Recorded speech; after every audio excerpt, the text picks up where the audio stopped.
Hi, I'm Tinny from Mini Bowl Design, and today Robert and I are sitting here working on my new computer. Now, I wanted to produce some high definition video for YouTube, but the computer I had couldn't deal with it. This camera that I have now will produce high definition video. It'll even produce HD 60 frames per minute, but my computer couldn't hack that large a file. So we bought a new computer. Robert found it on the internet for me, and I purchased it, and today we're setting it all up and getting the Wi-Fi hooked up, and I'm going to try to produce this video in high definition if possible. Now this computer is a lot more computer than the old one, and I think Robert actually knows what it is because I don't have a clue. So what did you say it was, Robert? It's an Intel Core Duo Quad Core. I think it's the Q4350. Don't hold me to that. 6 gigs of DDR3 1333 megahertz clock speed memory. 1 terabyte hard drive. So Tinny can store video on that thing for the next 10 years. There'll be a national library of video for it. Now, to give you an idea how much room I have on this, it came loaded right down with all kinds of software, which added up to 27 gigs. But I went into my computer and did the properties and checked on the hard drive, and it has 27 gigs of junk loaded on it, yet it has 890 gigs of free space. So that's room enough to put, I'm going to start saving, which I haven't done in the past, every video I put on YouTube and put it in a file. And I think there's room enough in there for the next 10 years or something like that. So that'll be cool. And because it's such a fast processor, the quad processor, I can now process the high definition videos.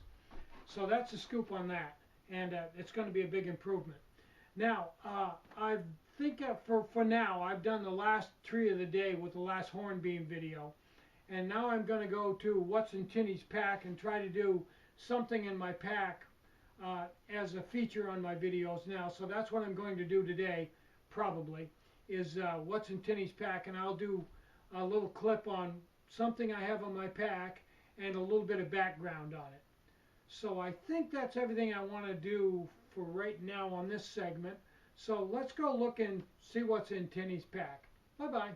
Hi, I'm Tinny from Mini Bowl Design, and today we're going to do a little segment called What's in Tinny's Pack. So rather than have it all out ready, I'm going to show you how disorganized my pack is and actually hunt around in here and see if I can find the item that I have in mind. Well, I was left over from when I baked biscuits earlier. We don't need that anymore. Let's see. I'll be darned. Here we have it. Okay, now I carry this in a waterproof sack. And there's a story behind this, as there is everything. This is a Patagonia sweatshirt, and it's all synthetic. And I believe it's, probably doesn't say what it is, but maybe in the neck tag.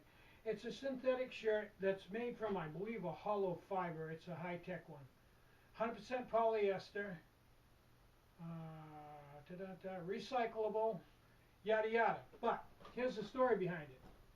Now this is an extremely warm sweatshirt. Even though it's not real thick and only weighs 12 ounces, it'll amaze you how warm it is.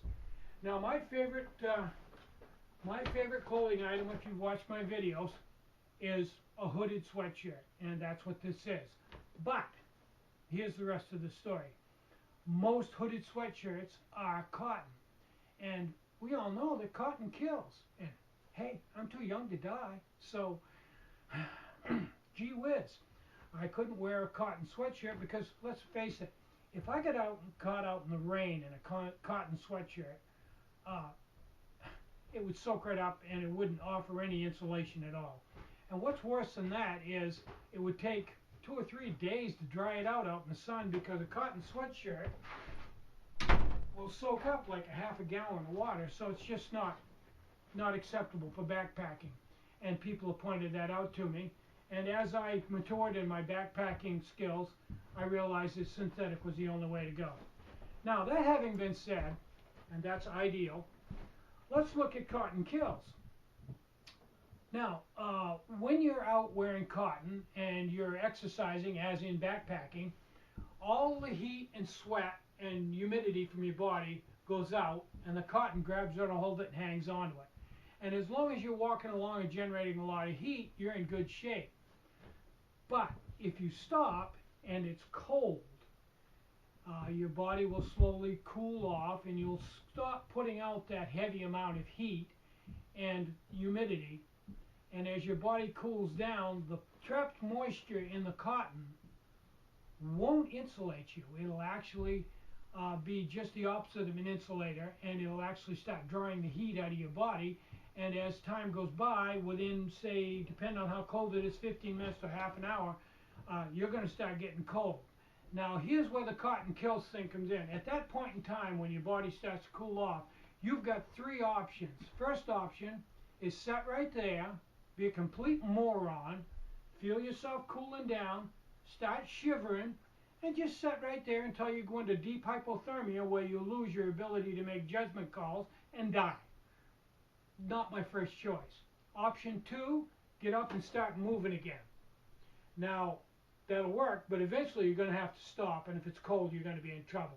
So I think the most logical one is option three, is get out of the cotton and put on something synthetic that's dry.